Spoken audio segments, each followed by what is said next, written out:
Hello friends, welcome back to my channel. Ration card ಇದ್ದಂಥವರಿಗೆ ಒಂದು ಭರ್ಜರಿ ಗುಡ್ ನ್ಯೂಸ್ ಇದೆ. ನಿಮ್ಮ ಹತ್ರ APL ರೇಷನ್ ಕಾರ್ಡ್ ಇರಲಿ ಅಥವಾ BPL ರೇಷನ್ ಕಾರ್ಡ್ ಇರಲಿ, ಸರ್ಕಾರದಿಂದ ನಿಮಗೆ ಯಾವ ಸೌಲಭ್ಯಗಳು ಸಿಗುತ್ತೆ, ಈ ಸೌಲಭ್ಯಗಳಿಗೆ ಅರ್ಜಿ ಹಾಕೋದು ಹೇಗೆ, ಕೇಂದ್ರ ಸರ್ಕಾರದಿಂದ, ನರೇಂದ್ರ ಮೋದಿ ಅವರ ಸರ್ಕಾರದಿಂದ ಹಲವಾರು ಯೋಜನೆಗಳು ಬರ್ತಾ ಇದೆ. ಜೊತೆಗೆ ನಮ್ಮ ರಾಜ್ಯ ಸರ್ಕಾರದಿಂದ ಕೂಡ ಹಲವಾರು ಯೋಜನೆಗಳು ಜಾರಿಗೆ ಬರ್ತಾ ಇದ್ದಾವೆ.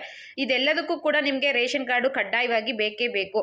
ಹಾಗಿದ್ರೆ ನಿಮ್ಮ ಹತ್ರ ರೇಷನ್ ಕಾರ್ಡ್ ಈಗ ಆಲ್ರೆಡಿ ಇದೆ, ನನ್ನ ಹತ್ರ BPL ಕಾರ್ಡ್ ಇದೆ, APL ಕಾರ್ಡ್ ಇದೆ ಅಂದರೆ ನಿಮಗೆ ಏನೇನು ಯೂಸ್ ಆಗುತ್ತೆ, ಯಾವ ಯೋಜನೆಗೆ ನೀವು ಅರ್ಜಿ ಸಲ್ಲಿಸಬಹುದು, ಉಚಿತವಾಗಿ ಹೊಲಿಗೆ ಯಂತ್ರ ಪಡೆಯೋದು ಹೇಗೆ, ಟೂಲ್ ಕಿಟ್ ಪಡ್ಕೊಳ್ಳೋದು ಹೇಗೆ, ಪ್ರತಿ ತಿಂಗಳು ಕೂಡ ನೀವು 2,000 ಹಣನ ನೀವು ಪಡ್ಕೋಬಹುದು. ಇದ್ರ ಜೊತೆಗೆ ಕೇಂದ್ರ ಸರ್ಕಾರದಿಂದ ನೀವು ಮಹಿಳೆಯರಾಗಿರಬಹುದು, ಪುರುಷರಾಗಿರಬಹುದು, ಸ್ಟೂಡೆಂಟ್ಸ್ಗಳೇ ಆಗಿರಬಹುದು, ನೀವು ಕೂಡ ವರ್ಷಕ್ಕೆ 6,000 ರೂಪಾಯಿ ಹಣನ ಪಡ್ಕೋಬಹುದು. ಇದೆಲ್ಲ ಕೂಡ 100% ಹಣ ಬರುವಂಥದ್ದೇ, ಯಾವುದೇ ಕೂಡ ಫೇಕ್ ಇನ್ಫಾರ್ಮೇಷನ್ ಆಗಿರೋದಿಲ್ಲ. ಸೊ ಎಂತಹ ಯೋಜನೆಗಳು ಯಾವ್ಯಾವು, ಇದಕ್ಕೆ ಅರ್ಜಿ ಹಾಕೋದು ಹೇಗೆ ನಮಗೆ ಹಣ ಬರುತ್ತೆ, ಇದನ್ನೆಲ್ಲ ಕೂಡ ನಾನು ತಿಳಿಸ್ಕೊಡ್ತೀನಿ.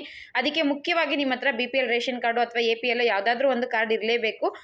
ಇದ್ರ ಬಗ್ಗೆ ತಿಳ್ಕೊಬೇಕು ಅಂದರೆ ವಿಡಿಯೋನ ಕಂಪ್ಲೀಟ್ ಆಗಿ ನೋಡಿ, ಎಲ್ಲೂ ಕೂಡ ಸ್ಕಿಪ್ ಮಾಡಬೇಡಿ. ಫಸ್ಟ್ ಟೈಮ್ ನನ್ನ ಚಾನಲ್ ನೋಡ್ತಿದ್ರೆ ಮಿಸ್ ಮಾಡದೆ ಸಬ್ಸ್ಕ್ರೈಬ್ ಮಾಡ್ಕೊಳ್ಳಿ.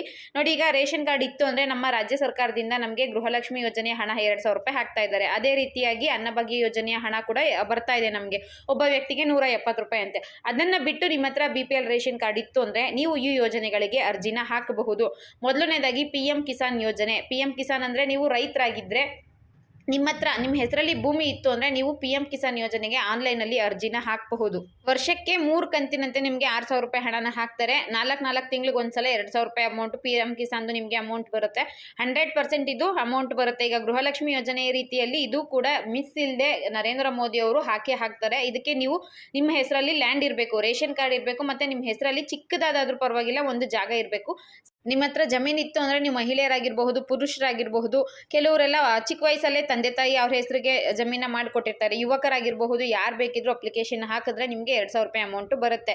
ಆದರೆ ಕೆಲವ್ರು ಕೇಳ್ತಾರೆ, ನಮ್ಮ ಹೆಸರಲ್ಲಿ ಸೈಟ್ ಇದೆ, ನಮಗೆ ಬರುತ್ತಾ ಅಂದರೆ ಖಂಡಿತವಾಗ್ಲೂ ಸೈಟ್ ಇರುವಂಥವರಿಗೆ ಬರೋದಿಲ್ಲ. ಅದನ್ನು ಬಿಟ್ಟು ನಿಮಗೆ ಜಮೀನು ಇರಬೇಕಾಗತ್ತೆ. ಓಕೆನಾ. ನೆಕ್ಸ್ಟ್ ಬಂದು ನಿಮಗೆ BPL ಕಾರ್ಡ್ ಇತ್ತು ಅಂದರೆ ಪ್ರಧಾನ ಮಂತ್ರಿ ಉಜ್ವಲ್ ಯೋಜನೆ. ಈ ಯೋಜನೆ ಮುಖಾಂತರ ನಿಮಗೆ ಉಚಿತವಾಗಿ ಸಿಲಿಂಡರ್ ಕೊಡ್ತಾರೆ, ಜೊತೆಗೆ ಗ್ಯಾಸ್ ಸ್ಟವ್ ಕೊಡ್ತಾರೆ, ಗ್ಯಾಸ್ ಸ್ಟಿಕ್ ಬರುತ್ತಲ್ಲ ಅದು, ಮತ್ತೆ ನಿಮಗೆ ಲೈಟ್ರು ಎಲ್ಲ ಕೂಡ ಫ್ರೀಯಾಗಿ ಕೊಡ್ತಾರೆ. ಈಗ ಹಳ್ಳಿಗಳಲ್ಲೆಲ್ಲ ಒಲೆಲೆ ಅಡುಗೆ ಮಾಡ್ತಾರಲ್ವಾ, ಯಾರ ಹತ್ರ ಸಿಲಿಂಡರ್ ಇರೋದಿಲ್ವೋ, ಗ್ಯಾಸ್ ಇರೋದಿಲ್ವೋ ಅಂಥವರು PM ಉಜ್ವಲ ಯೋಜನೆಗೆ ಅರ್ಜಿನ ಹಾಕಬಹುದು. ಇದರಲ್ಲಿ ನಿಮಗೆ ಉಚಿತವಾಗಿ ಸಿಲಿಂಡರ್ನ ಕೊಡ್ತಾರೆ. ಕೇವಲ 550 ರೂಪಾಯಿಗೆ ನಿಮಗೆ ಪ್ರತಿ ತಿಂಗಳು ಸಿಲಿಂಡರ್ ಸಿಗುತ್ತೆ. 850 ರೂಪಾಯಿ ಅಮೌಂಟ್ ತಗೊತಾರೆ. ಅದರಲ್ಲಿ 300 ರೂಪಾಯಿ ನಿಮಗೆ ಸಬ್ಸಿಡಿ ರೀತಿಯಾಗಿ ವಾಪಸ್ ಕೊಡ್ತಾರೆ. ಕೇವಲ 550 ರೂಪಾಯಿಗೆ ಪ್ರತಿ ತಿಂಗಳು ನಿಮಗೆ ಸಿಲಿಂಡರ್ ಸಿಗುತ್ತೆ. ಇದಕ್ಕೆ BPL ರೇಷನ್ ಕಾರ್ಡ್ ಇದ್ರೆ ಸಾಕಾಗುತ್ತೆ. ಮತ್ತೆ ನಿಮ್ಮ ಆಧಾರ್ ಕಾರ್ಡ್ಗಳನ್ನ ತಗೊಂಡು ಹೋಗಿ ಪ್ರಧಾನ ಮಂತ್ರಿ ಉಜ್ವಲ್ ಯೋಜನೆಗೆ ಅರ್ಜಿನ ಸಲ್ಲಿಸಬಹುದು. ಇದಕ್ಕೂ ಕೂಡ ಯಾರು ಬೇಕಿದ್ರು ಅಪ್ಲಿಕೇಶನ್ನ ಸಲ್ಲಿಸಬಹುದು. ಆದಮೇಲೆ ನಿಮಗೆ ನಾನು ಈಗಾಗಲೇ ಹೇಳ್ದಿರೋ ರೀತಿಯಾಗಿ ಸಿಲಿಂಡರ್ ಕೊಡ್ತಾರೆ, ಗ್ಯಾಸ್ ಸ್ಟವ್, ಲೈಟ್ರು ಎಲ್ಲನೂ ಕೂಡ ಫ್ರೀಯಾಗಿ ನಮ್ಮ ನರೇಂದ್ರ ಮೋದಿ ಅವರ ಸರ್ಕಾರದಿಂದ ಸಿಗುತ್ತೆ. ಉಚಿತ ಪಡಿತರ ಯೋಜನೆ, ಇದು ಆಲ್ರೆಡಿ ಎಲ್ರಿಗೂ ಗೊತ್ತೇ ಇರೋದೆ. ಪ್ರತಿ ತಿಂಗಳು ನಮಗೆ ಫ್ರೀಯಾಗಿ ರೇಷನ್ ಕೊಡ್ತಾ ಇದ್ದಾರೆ. ನರೇಂದ್ರ ಮೋದಿ ಅವರ ಸರ್ಕಾರ 5 kg ಅಕ್ಕಿನ ಕೊಡ್ತಾ ಇದ್ದಾರೆ.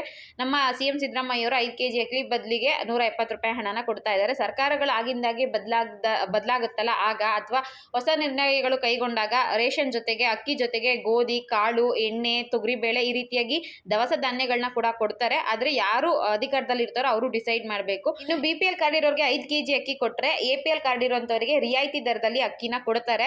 ಓಕೆನಾ. ಇನ್ನು ನೆಕ್ಸ್ಟ್ ವಿಚಾರ ಬಂದು ನಿಮಗೆ ಫ್ರೀಯಾಗಿ ಹೊಲಿಗೆ ಮಿಷಿನ್ ತಗೊಳ್ಳೋಂಥದ್ದು. ಅದಕ್ಕೂ ಕೂಡ ಆನ್ಲೈನಲ್ಲಿ ಅಪ್ಲಿಕೇಶನ್ ಬಿಡ್ತಾರೆ. PM ವಿಶ್ವಕರ್ಮ ಯೋಜನೆ ಮುಖಾಂತರ ನಿಮಗೆ ಕಿಟ್ಗಳು ಕೊಡ್ತಾರೆ. ಉಚಿತ ಹೊಲಿಗೆ ಟೈಲರಿಂಗ್ ಮಿಷಿನ್ಗೆ ಆನ್ಲೈನ್ ಅಪ್ಲಿಕೇಶನ್ ಕರೀತಾರೆ, ಡಿಸ್ಟ್ರಿಕ್ಟ್ ವೈಸಲ್ಲಿ ಕರೀತಾರೆ. ಆನ್ಲೈನ್ ಅಪ್ಲಿಕೇಶನ್ ಹಾಕೊಂಡ್ರೆ ನಿಮಗೆ ಫ್ರೀಯಾಗಿ ಗೌರ್ಮೆಂಟ್ ಕಡೆಯಿಂದ ಟೈಲರಿಂಗ್ ಮಿಷಿನ್ ಕೊಡ್ತಾರೆ. ಮತ್ತು ಇನ್ನೊಂದು ಕಡೆ BBMPಯಲ್ಲೆಲ್ಲ ಇರುತ್ತಲ್ಲ, ಬೆಂಗಳೂರು ಸರೌಂಡಿಂಗಲ್ಲಿ ಅಥವಾ ನಿಮ್ಮ ವ್ಯಾಪ್ತಿ BBMPಯಲ್ಲಿ ಫ್ರೀಯಾಗಿ ಟೈಲರಿಂಗು ಹೇಳ್ಕೊಡ್ತಾರೆ. ಜೊತೆಗೆ ಟೈಲರಿಂಗ್ ಮಿಷಿನ್ ಕೂಡ ಕೊಡ್ತಾರೆ. ಟೈಲರಿಂಗ್ ಮಿಷಿನಲ್ಲಿ ನಿಮಗೆ ಜಿಗ್ಜಾಗ್ ಫಾಲ್ಸ್ ಇರುತ್ತೆ, ವರ್ಕ್ ಮಾಡ್ಕೊಳ್ಳೋ ಆಪ್ಷನ್ ಕೂಡ ಇರುತ್ತೆ. ಸುಮಾರು 20-25 ಸಾವಿರ ರೂಪಾಯಿ ಬೆಲೆ ಬಾಳುವಂತಹ ಟೈಲರಿಂಗ್ ಮಿಷಿನ್ಗಳನ್ನ ಉಚಿತವಾಗಿ ಕೊಡ್ತಾರೆ. ಈ ರೀತಿಯಾಗಿ ಸೌಲಭ್ಯ ಏನಾದರೂ ಇತ್ತು ಅಂದರೆ ನೀವು ನಿಮ್ಮ BBMP ಆಫೀಸ್ಗಳಲ್ಲಿ ಅಥವಾ ಗ್ರಾಮ ಪಂಚಾಯಿತಿಗಳಲ್ಲಿ ವಿಚಾರಿಸಿ. ಖಂಡಿತವಾಗ್ಲೂ ಇದೆಲ್ಲ ನಿಮಗೆ ಯೂಸ್ ಆಗುತ್ತೆ. ಇನ್ನು ಸರ್ಕಾರದ ಕಡೆಯಿಂದ ಇದಕ್ಕೆ ಅಪ್ಲಿಕೇಶನ್ ಹಾಕಬೇಕು ಅಂದರೂ ಮಸ್ಟ್ ಆ್ಯಂಡ್ ಶುಡ್ ನಿಮ್ಮ ಹತ್ರ BPL ಕಾರ್ಡ್ ಇರಬೇಕಾಗುತ್ತೆ.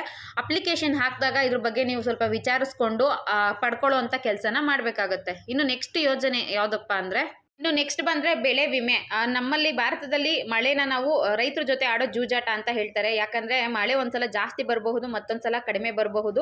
ಮಳೆ ಜಾಸ್ತಿಯಾಗಿ ಪ್ರವಾಹ ಬಂದು ರೈತರು ಬೆಳೆದಂತ ಬೆಳೆ ಕೊಚ್ಕೊಂಡು ಹೋಗುತ್ತೆ. ಮಳೆ ಬಂದಿಲ್ಲ ಅಂದ್ರೆ ಅವ್ರು ಹಾಕಿರುವಂತ ಬೆಳೆ ಹಾಳಾಗುತ್ತೆ, ಒಣಗಿ ನಾಶ ಆಗುತ್ತೆ. ಇಂತಹ ಸಂದರ್ಭದಲ್ಲಿ ನೀವೇನಾದ್ರೂ ಬೆಳೆ ವಿಮೆ ಯೋಜನೆಗೆ ಅರ್ಜಿ ಹಾಕೊಂಡಿದ್ರೆ ಸರ್ಕಾರದ ಕಡೆಯಿಂದ ಒಂದಷ್ಟು ಮೊತ್ತ ನಿಮ್ಗೆ ಅಮೌಂಟ್ ರಿಟರ್ನ್ ಆಗುತ್ತೆ. ಮಳೆ ಬರಲಿ, ಬರ ಆಗ್ಲಿ, ಪ್ರವಾಹ ಆಗ್ಲಿ, ಯಾವುದೇ ರೀತಿಯ ಅಕಾಲಿಕವಾದ ಮಳೆಯ ಅವಾಂತರಗಳಿಂದ ನಿಮ್ಮ ಬೆಳೆ ಏನಾದ್ರೂ ಹಾಳಾಯ್ತು ಅಂದ್ರೆ ನಿಮ್ಗೆ BPL ಕಾರ್ಡ್ ಇರಲಿ ಅಥವಾ APL ಕಾರ್ಡ್ ಇರಲಿ, ಬೆಳೆ ವಿಮೆ ಮುಖಾಂತರ ಹಣ ನಿಮ್ಗೆ ರಿಟರ್ನ್ ಆಗುತ್ತೆ. ಕಂತಲ್ಲಿ ಹಣ ಹಾಕ್ತಾರೆ. ಇದು ಕೇಂದ್ರ ಸರ್ಕಾರದಿಂದ ಖಂಡಿತವಾಗ್ಲೂ ಬರುವಂತಹ ಯೋಜನೆ. ಆ ರೀತಿಯಾಗಿ ನಿಮ್ಮ ಹೆಸರಲ್ಲಿ ಲ್ಯಾಂಡ್ ಇತ್ತು ಅಂದ್ರೆ ನೀವು ದಯವಿಟ್ಟು ಬೆಳೆ ವಿಮೆನ ಮಾಡಿಸ್ಕೊಳ್ಳಿ. ನೀವು ರೈತರಾಗಿದ್ರೆ ದಯವಿಟ್ಟು ಬೆಳೆ ವಿಮೆನ ಮಾಡಿಸ್ಕೊಳ್ಳಿ, ತುಂಬಾನೇ ಹೆಲ್ಪ್ ಆಗುತ್ತೆ. ನೆಕ್ಸ್ಟ್ ಬಂದು ಪ್ರಧಾನ ಮಂತ್ರಿ ವಿಶ್ವಕರ್ಮ ಯೋಜನೆ. ಇದ್ರ ಮುಖಾಂತರ ನಿಮಗೆ ಒಂದಷ್ಟು ಟೂಲ್ ಕಿಟ್ಗಳು ಉಚಿತವಾಗಿ ಕೊಡ್ತಾರೆ. ಜೊತೆಗೆ ಇದರಲ್ಲಿ ನಿಮಗೆ ಟ್ರೈನಿಂಗ್ ಕೂಡ ಕೊಡ್ತಾರೆ. ಇದನ್ನ ಕೂಡ ನೀವು ಉಪಯೋಗಿಸ್ಕೋಬಹುದಾಗಿರುತ್ತೆ. ಇದರಿಂದ ನಿಮಗೆ ಹಲವಾರು ರೀತಿಯ ಲಾಭಗಳು ಸಿಗುತ್ತೆ. ಓಕೆನಾ? ಇದಿಷ್ಟು ನಾನು ರೇಷನ್ ಕಾರ್ಡ್ ಇರುವಂತವರಿಗೆ ಸಿಗುವಂತಹ ಒಂದಷ್ಟು ಸೌಲಭ್ಯಗಳ ಬಗ್ಗೆ ಈ ವಿಡಿಯೋದಲ್ಲಿ ತಿಳಿಸ್ಕೊಟ್ಟಿನಿ. ಈ ವಿಡಿಯೋದಲ್ಲಿ ನಿಮಗೆ ಹೆಲ್ಪ್ಫುಲ್ ಆಯ್ತು ಅಂದ್ರೆ ಖಂಡಿತವಾಗ್ಲೂ ಪಾರ್ಟ್ 2 ವಿಡಿಯೋ ಮಾಡ್ತೀನಿ. ಇದಿಷ್ಟು ರೇಷನ್ ಕಾರ್ಡ್ ಇದ್ದಂತವರಿಗೆ ಸಿಗುವಂತಹ ಸೌಲಭ್ಯಗಳ ಬಗ್ಗೆ ಒಂದಷ್ಟು ಮಾಹಿತಿ ಆಗಿತ್ತು. ನಾಳೆ ಮತ್ತೊಂದು ವಿಡಿಯೋದಲ್ಲಿ ಇನ್ನಷ್ಟು ಮಾಹಿತಿಗಳ ಬಗ್ಗೆ ತಿಳಿಸ್ಕೊಡ್ತೀನಿ. ಬೇರೆ ಯಾವ ಯೋಜನೆಗೆ ಅರ್ಜಿ ಹಾಕಬಹುದು ಅಂತ. ನಿಮ್ಗೆ ಯಾವ್ದಾದ್ರು ಯೋಜನೆಯ ಬಗ್ಗೆ ಪರ್ಟಿಕ್ಯುಲರ್ ಮಾಹಿತಿ ಬೇಕೆಂದ್ರೆ ಅಂದ್ರೆ ದಯವಿಟ್ಟು ಕಮೆಂಟ್ ಮುಖಾಂತರ ತಿಳಿಸಿ. ಮುಂದಿನ ವಿಡಿಯೋದಲ್ಲಿ ಅದ್ರ ಬಗ್ಗೆ ಮಾಹಿತಿ ತಿಳಿಸ್ಕೊಡ್ತೀನಿ ಅಂತ ಹೇಳ್ತಾ ಈ ವಿಡಿಯೋನ ಇಲ್ಲಿಗೆ ಮುಗಿಸ್ತಾ ಇದ್ದೀನಿ. ವಿಡಿಯೋ ನೋಡಿದ ಪ್ರತಿಯೊಬ್ಬರಿಗೂ ಕೂಡ ಧನ್ಯವಾದಗಳು. Thank you for watching friends.